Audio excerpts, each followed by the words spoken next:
कहानी है नन्हा सा मासूम विंग और वांगजी का। उम्मीद है आप लोगों को पसंद आएगा। पहले तो क्लाउड प्रिंसेस अनाथ आश्रम नहीं हुआ करता था, लेकिन जैसे जैसे लैन ब्रदर्स यानी चिन्हेंजुन और चिरेन ने दुनिया भ्रमण करना शुरू किया, देखा बिना माता पिता के बहुत बच्चे हैं जो यहाँ से वहाँ भटकते रहते हैं। उनका कोई सहारा नहीं है। पेट भरने के लिए कोई कोई चोरी करते हैं तो कोई कोई भीख मांगते हैं। अगर चोरी करके पकड़ा गया तब तो एक दो चाटा मिलना तय है, और भीख मांगने पर भी नहीं देते। यहाँ वहाँ मजे करके लड़कियों पर पैसे उड़ाने से अच्छा क्या इन मासूम बच्चों का पेट भरना बेहतर नहीं है? बिल्कुल बेहतर है, लेकिन लोगों को सिर्फ अपनी परी है। यही सब देखने के बाद चिंगहंजुन और चिरेन ने तय किया वो लोग क्लाउड प्रिंसेस को एक अनाथालय में बदल देगा। सफर के दौरान दोनों के नजर में जो भी अनाथ बच्चा आया उन सबको वो दोनों क्लाउड प्रिंसेस ले आया। पूरे 18 बच्चे थे। सबका उम्र 7 से लेकर 12 तक होगा। उनमें से किसी किसी को खुद का नाम भी नहीं पता था, तो चिंगहंजुन ने अपना उपाधि देकर नाम रखा। उस वक्त सिचेन भी सिर्फ 10 साल का था और वांगजी 6 साल का। बच्चे हमेशा देखते थे कि वांगजी माँ की बाहों से चिपक कर रहता है।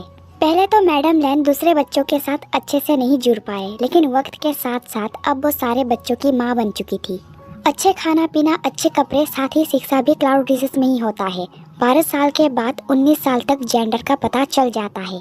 तब ओमेगाओं को अल्फा से अलग रखा जाता है, और जो बीटा होते हैं उनको ना ही अल्फा से और ना ही ओमेगा से परेशानी या खतरा होते हैं, इसलिए वो लोग किसी के भी साथ रह सकते हैं। फिर शादी का उम्र होते ही ओमेगाओं का शादी करवाया जाता है, दूसरे कबीले के अल्फा के साथ या तो कबीले के अंदर के अल्फा के साथ ही। दिन महीना साल बीत गया और अब वांगजी 18 साल का हो चुका था। दोनों भाई अल्फा निकला। एक शाम वांगजी शहर से लौट रहा था। कबीले के गेट तक पहुंचते ही उसे एक बच्चे का रोने की आवाज़ सुनाई दिया। वो बच्चा जोर जोर से रो रहा था। आवाज़ सुनते ही कान के पर्दे फटने जैसा हो गया उसका। उसे पता चल गया कि फिर से किसी बच्चे को उठा लाया होगा, लेकिन ये पहला बच्चा है जो जोर जोर से रो रहा है। उसने तुरंत जाकर देखा वो बच्चा बहुत छोटा है, बाल बिखरा हुआ है, मासूम चेहरा भी गंदा है, साथ ही जो कपड़े पहन रखा है वो भी बहुत गंदा और फटा हुआ है।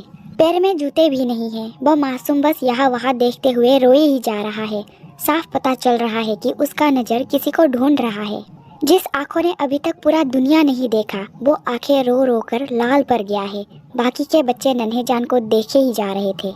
मैडम लैन को एहसास हुआ शायद नन्हे जान को लोगों के बीच रहना पसंद नहीं है, इसलिए मैडम लैन ने बच्चों को दूसरी तरफ भेज दी। साथ ही वो प्यार से मना रही थी। यह नन्हा विंग है जो सिर्फ 3 साल का है। रोते नहीं बेटा, रोते नहीं। चलो पहले नहाते हैं, नए कपड़े पहनते हैं। देखो यहाँ तुम्हारे तरह ही और भी बहुत सारे शेजे और गगे हैं। माँ, कौन है ये? कहाँ से लाया? कौन लेकर आया? मैडम लैन ने नज़र घुमाकर देखा।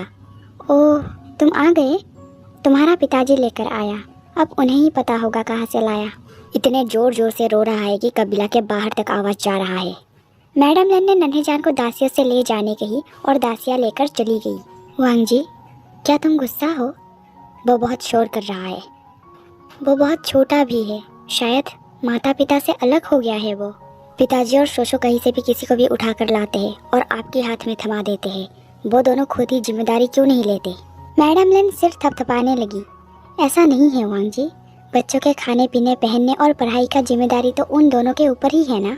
मैं तो बस एक माँ की तरह देखभाल किया करती हूँ। अब देखो, तुम्हें और सिचन को लाड़ प्यार मैं करती हूँ, लेकिन इसका मतलब ये नहीं है कि पिताजी और शोशो नहीं करता। उनके दिल में भी तुम दोनों के लिए उतना ही प्यार है। बस मैं सहलाते, थपथपाते और चूमते हुए प्यार जताती हूँ, और वो दोनों अपना प्यार बस दिल में रखते हैं। मेरी प्यार तुम दोनों को एहसास और महसूस होता है, लेकिन पिताजी का नहीं। तुम दोनों का बहुत बड़ा जिम्मेदारी पिताजी के कंधे पे ही है। बस क्योंकि मैं तुम्हारे आंखों के सामने खड़ी होकर प्यार जताती हूँ, इसलिए तुम्हें बस मैं दिखती हूँ। लेकिन क्या तुम्हें पता है, तुम्हारा पिताजी मेरे पीछे खड़ा है, तभी तो मैं तुम सबकी देखभाल कर पा रही हूँ। जिंदगी में बड़ा चरित्र पिता का भी होता है, लेकिन हर कोई माँ की चरित्र को ही बड़ी और ज़रूरी मानता है। पता है ऐसा क्यों? क्योंकि पिता के आगे माँ खड़ी रहती है, इसलिए। जब घर बनता है तब घर की दीवारों की या तो छत की ही तारीफ की जाती है, लेकिन घर को खड़ा रखने वाले उस खंबे का कोई तारीफ नहीं करते। लेकिन मैं कह रही हूँ, तुम्हारा पिताजी घर को मजबूत बनाने और खड़ा रखने वाला वो खंबा है जिसका प्यार तुम्हें नज़र नहीं आ रहा। जब तुम भी पिता बनोगे तब तुम्हें इन सब की समझ हो जाएगा बेटा। एक पिता और माँ की सोच में बहुत अंतर होते हैं। बच्चों के पालन पोषण में पिता का बहुत बड़ा हाथ होता है। क्या गगो को एक पिता के सोच और भावनाओं के बारे में पता है? बिल्कुल नहीं, वो भी कहाँ बड़ा हुआ है। तभी पीछे से दासी की आवाज़ आया कि उसने नन्हे जान को नहला दिया है। अब मैडम लैन नन्हे जान को खाना खिलाने चली गई। वो मासूम अभी भी रो रहा था। मैडम लैन ने बाल सुखाए, नए कपड़े पहनाए, हाथ पैर और गालों पे एप्पल के रस से बनी मलाई यानी क्रीम लगा दी। फिर खाना खिलाने की कोशिश की, लेकिन नन्हे जान नहीं खा रहा। बस वो बिना कुछ बोले रोए ही जा रहा है। कभी कभी वांगजी को लगता है उसकी माँ उस पर ध्यान ना देकर दूसरे बच्चों पे ज़्यादा ध्यान दे रही है, इसलिए कभी कभी वो नाराज़ या तो गुस्सा हो जाता है। आखिर उसकी माँ उस बच्चे को कितनी प्यार दे रही है, यही देखने वो पहुँच गया। देखा वो बच्चा तो अभी भी रो रहा है और उसकी माँ प्यार करते मनाते हुए खाना खिलाने की कोशिश कर रही है। शायद बच्चे को खाना नहीं दूध चाहिए। बच्चा खा ही नहीं रहा, इसलिए अचानक खाने की प्लेट माँ की हाथ से लेकर वांगजी खुद खाने लगा। गुस्सा अंदर दबा रहा था वो। 2 पल के लिए मैडम लैन हैरान भरी नज़र से देखती रही। देखो, गग खा रहा है, तुम भी खा लो बेटा। वांगजी का गुस्सैल चेहरा देखकर मासूम जान धीरे धीरे खामोश होने लगा। उसने सिर मैडम लैन की बाहों में रख लिया और खुद के उंगली को चूसने लगा। रोने के वजह से नन्हे जान का मासूम चेहरा बुरी तरह लाल पड़ गया है। 2 निवाला और खाने के बाद वांगजी ने नन्हे जान के मुंह से उंगली निकालकर निवाला आगे किया। उंगली नहीं चूसते, ये खाओ खाना, खाओ। मासूम जान खाने के बजाय मैडम लैन के चेहरे पे देखकर फिर से धीरे धीरे रोने लगा। प्यार से बात किया करो वांगजी, बस बस रोते नहीं बेटा, मैं हूँ ना तुम्हारे पास। और देखो गगा भी है, चलो खाते हैं। 2 पल के बाद मासूम जान ने वांगजी के हाथ से निवाला खा लिया। बेचारा उस मासूम को तो इस दुनिया में आए हुए कुछ ही साल हुए थे। पता नहीं कौन है इसका माता पिता, जिसने अपने मासूम से बच्चे को इस तरह अकेला छोड़ दिया। जैसे तैसे करके नन्हे जान ने खाना तो खा लिया। फिर मैडम लैन गोद में लेकर बाहर बगीचे के फूलों को देखते हुए चलने लगी। मासूम जान उसकी कंधे पे सिर रखकर खामोश रहा। नन्हे जान को देखने के लिए बच्चे आसपास मंडराने लगे। जैसे ही नन्हे जान को आसपास मौजूद लोगों का एहसास हुआ, मासूम जान ने चेहरा मैडम लैन की बाहों में छुपा लिया। कबीला में मौजूद बच्चों में से सबसे छोटा है नन्हा विंग। अभी के वक्त जितने भी बच्चे हैं उन सभी के उम्र 10 से लेकर 18 तक का है और बाकी के बड़े हो चुके हैं 18 से लेकर 22 साल तक। रात को जब चिंगेंगजुन और चिरेन लौटा, पता चला वो नन्हा सा जान बीमार है। तुरंत वैद्य को बुलाकर जांच किया गया। नन्हे जान तो नींद में था। बताया गया बच्चे के अंदर ठंड जम गया है। किसी को नहीं पता चिंगेंगजुन ने नन्हे से जान को लाया कहाँ से। दरअसल चिंगेंगजुन को नन्हा विंग शहर में मिला। कुछ लोगों ने बताया कुछ दिन पहले एक व्यक्ति इस बच्चे को शहर में अकेला छोड़कर चला गया था। तब से ही बच्चा शहर में भटक रहा है। चिंगेंगजुन आज उसी के बारे में पता करने गया था। उसे लगा वो व्यक्ति नन्हे जान का पिता होगा, लेकिन व्यक्ति से मिलने पर पता चला वो व्यक्ति मासूम जान का पिता नहीं है। व्यक्ति ने बताया उसे नन्हे विंग नदी में मिला था। केले के पेड़ से नाव बनाकर किसी ने नदी में बहा दिया था नन्हे विंग को। उसे दिखा तो उसने बचा लिया, लेकिन जैसे ही उसे पता चला कि इस बच्चे को परिवार ने त्याग दिया है तो उसने बच्चे को शहर में छोड़ दिया। चिंगेंगजुन ने 1-2 बार सुना तो था कि एक उपाधि के लोग हैं जो बच्चों को त्याग देते हैं या तो बलिदान दे देते हैं। उस वक्त चिंगेंगजुन ने व्यक्ति से सवाल किया कि तुम्हें कैसे पता चला उस बच्चे को परिवार ने त्याग दिया है? मैंने उसके बालों में लाल रंग का रिबन देखा था और उस बच्चे का पहनावा भी लाल और काले रंग का था। मैंने सुना है जिस बच्चे को त्यागा जाता है उसे लाल और काले रंग के कपड़े पहनाया जाता है, साथ ही लाल रंग का रिबन भी। लेकिन जब वो बच्चा मुझे मिला तब उसके कपड़े लाल और काले रंग का नहीं था और ना ही उसके बालों में लाल रिबन था। वो मैंने शहर छोड़ने से पहले बदल दिया था, क्योंकि मुझे डर था अगर लोगों को इस बारे में पता होता तो लोग डर जाते। इसलिए मैंने बच्चे को शहर छोड़ने से पहले बदल दिया था। क्या तुम्हें पता है किस उपाधि के लोग इस रीति को मानते हैं? नहीं, मुझे नहीं पता। मैंने तो बस गलती से उस बच्चे को नदी से बचा लिया था। असल बात यह है कि वी परिवार अपने बच्चे को तभी छोड़ देते हैं जब वो बच्चा परिवार या तो पूरे कुल के लिए शापित या तो विनाशकारी होते हैं। एक शापित बच्चे को वो व्यक्ति अपने पास क्यों रखता, इसलिए उसने भी नन्हे विंग को शहर में छोड़ दिया। वी परिवार सदियों से ऐसे ही अजीबोगरीब रीतियों को मानता आया है जिसका सच्चाई से कोई लेना देना नहीं है और बाहरी लोगों को उनके बारे में थोड़ा सा भी बिल्कुल भी कुछ भी पता नहीं है। ऐसा कह सकते हैं कि बाहरी लोग वी उपाधि के लोगों से बिल्कुल अनजान हैं। चिंगेंगजुन को डर है अगर सच बता दिया तो चिरेन या तो मैडम लैन नन्हे विंग को रखने से मना कर देंगे शायद। और क्या पता ये बच्चा शापित है या विनाशकारी है, ये पता चलने के बाद बच्चे भी नन्हे जान से डरने लगे। या तो नन्हे जान के साथ अच्छे से पेश ना आए। इसलिए चिंगहेंजुन ने अभी तक सच नहीं बताया। वैसे लैन कबीला में ऐसे कोई भी रीति नहीं माना जाता। वो लोग जानबूझकर एक चींटी को चोट तक नहीं पहुंचाते और एक इंसानी बच्चे को तो बिल्कुल नहीं, कभी भी नहीं। खैर, इलाज के बाद नन्हे जान का जिम्मेदारी एक दासी को सौंप दिया गया। वैसे लैन कबीला में सिर्फ 8 ही दासियां हैं। फिर रात के 11 बजे सबको नन्हे हुइंग का रोने की आवाज़ सुनाई दिया। आवाज़ से हर कोई जाग गए थे। वांगजी तुरंत उठ बैठा और पिल्लों से कान कवर करने लगा। सिचन भी जाग गया। वो और वांगजी एक ही बिस्तर पे सोता है। कौन रो रहा है? पिताजी एक नया बच्चा लेकर आया है, जब से आया है रो रहा है। नन्हे जान को ग्वांगशी में रखा गया है। उस रूम में 10 साल से लेकर 12 साल तक का बच्चे हैं। वो रूम हॉल की तरह बड़ा है, इसलिए उस रूम का नाम ग्वांगशी है। मैडम लैन तुरंत ग्वांगशी पहुंची। नन्हे जान बस रोए ही जा रहा था। दासी भी मना नहीं पा रही थी। रो रो कर नन्हे जान का हाल बुरा होने लगा। ना ही कुछ खा रहा था और ना ही कुछ पी रहा था। बस गर्दन इधर उधर करते हुए रोए ही जा रहा था। आखिर किस बच्चे को उठा लाए, यही देखने सिचन वहां पहुंचा। देखा उसका पिता भी वहां मौजूद है और वो नन्हे जान को वाइफ की गोद से अपने गोद में ले रहा है। पहले तो उसने गोद में लेकर आंसू पोंछा। रो मत, बहुत रात हो गया है। पेड़ पौधे सब सो रहे हैं बेटा, गौर से सुनो जरा। ये कीट पतंग की आवाज़ें सुनाई दे रहा है तुम्हें? ये लोग भी तुम्हें शांत होने कह रहा है। नन्हे जान धीरे धीरे शांत होने लगा और उसने चिंगहेंजुन के बाहों में सिर रख लिया। फिर दासी गई दूध गर्म करने। मैडम लैन ने राहत की सांस ली। ये सब नज़ारा सिचन दरवाजे से ही देख रहा था। फिर वो वापस सोने चला गया। वांगजी वापस लेट चुका था। सिचन भी बिस्तर पे चढ़ गया। पिताजी ने शांत कर दिया। वो बच्चा तो बहुत छोटा है, कहाँ से लेकर आया पिताजी? वांगजी ने आंखें नहीं खोला। उन्हें बच्चे संभालना अच्छे से आता है, इसलिए कहीं से भी उठा लाता है। क्या तुम पिताजी के काम से खुश नहीं हो वांगजी? रास्ते में भटक रहे बच्चों को यहाँ लाकर रखना उनके पसंद का काम है, लेकिन मैं खुद के पसंद का करूँगा। शुभ रात्रि। कभी कभी वांगजी पिता के काम से सहमत नहीं होता, ये तो साफ है। वो यही कहना चाह रहा था कि वो पिता की तरह अनाथालय बिल्कुल नहीं चलाने वाला, वो कुछ और ही करेगा। उस तरफ चिंगहेंजुन ने खुद नन्हे जान को गोद में लेकर दूध पिलाया। बुखार अभी भी उतरा नहीं है। लोगों के साथ घुल मिलने में वक्त तो लगेगा नन्हे जान को। आधी रात होने को है। एक कपड़े नन्हे जान के ऊपर उड़ाकर चिंगहेंजुन धीरे धीरे लोरी गाते हुए यहाँ से वहाँ चलने लगा। बच्चों को मनाने में एक नंबर है ये व्यक्ति। उस रूम में और भी 18-20 बच्चे हैं, जिसका उम्र 10 से लेकर 12 तक का है और इससे ज़्यादा उम्र के बच्चों का बंटवारा हो चुका है। यानी जो अल्फा है वो अलग रहता है और जो ओमेगा है वो अलग, और बीटा किसी भी रूम में रह सकते हैं। नन्हे जान के सो जाने के बाद चिंगहेंजुन भी उसी बिस्तर पे नन्हे जान के साथ सो गया। जिस माता पिता ने भी नन्हे जान के साथ ऐसा किया, चिंगहेंजुन उनसे बहुत निराश है। अंधविश्वास में जी रहे हैं वो लोग। अंधविश्वास के चलते अपने ही नन्हा सा मासूम जान को उन लोगों ने ऐसे ही पानी में बहा दिया। इस मासूम का क्या गलती था?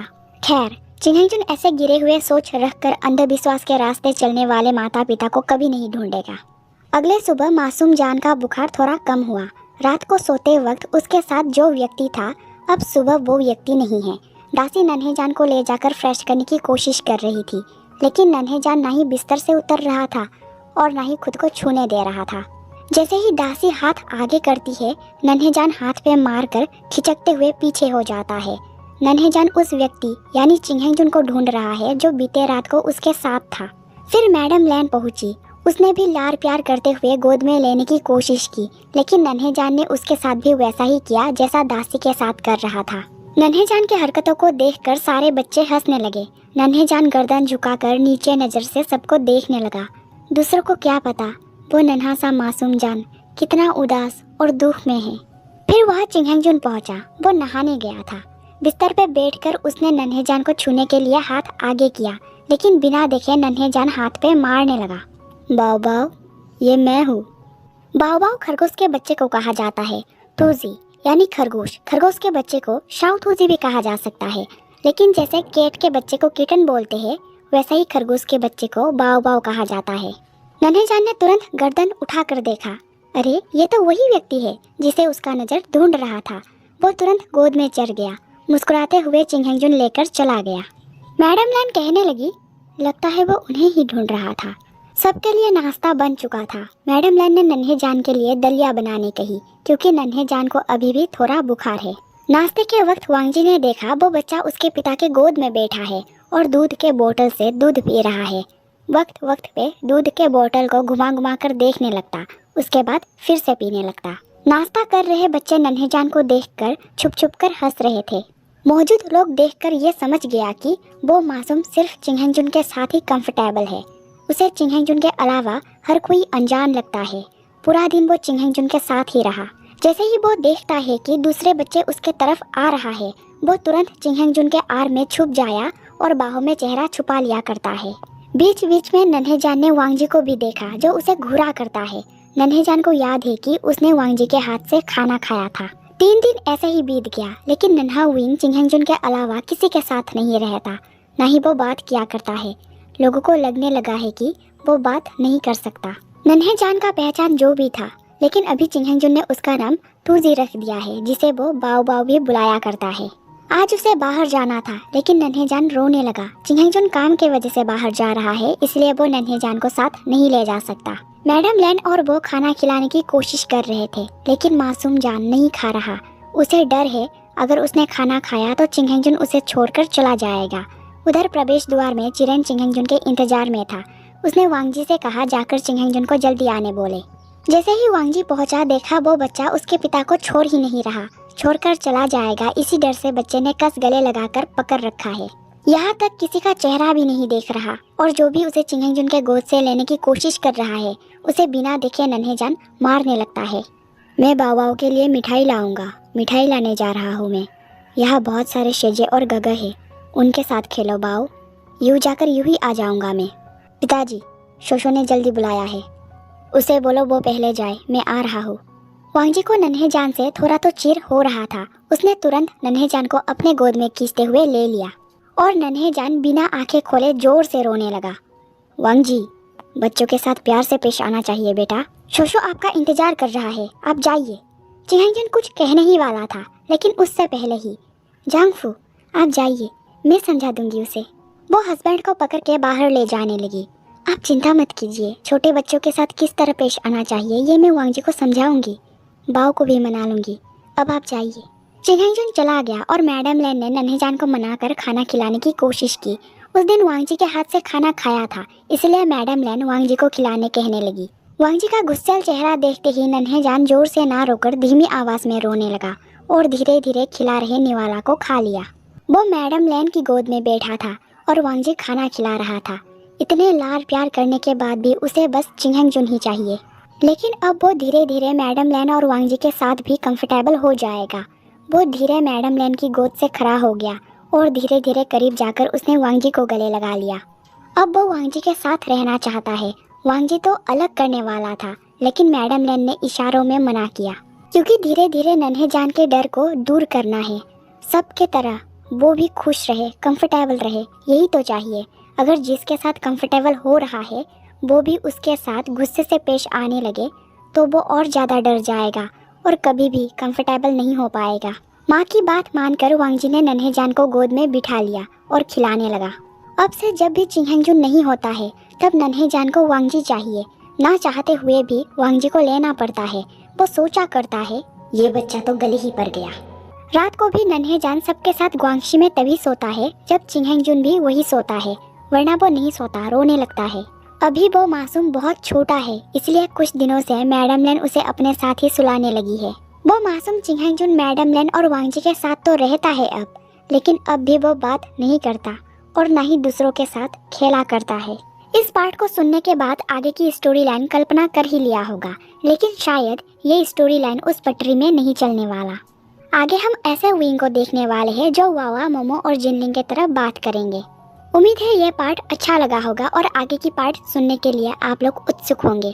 आगे की पार्ट सुनने के लिए चैनल को सब्सक्राइब जरूर करें, वीडियो को लाइक जरूर करें और स्टोरी में आपका राय क्या है ये जरूर बताएं। आज का पार्ट कैसा लगा ये भी जरूर बताएं। मिलेंगे नेक्स्ट पार्ट में, बाय।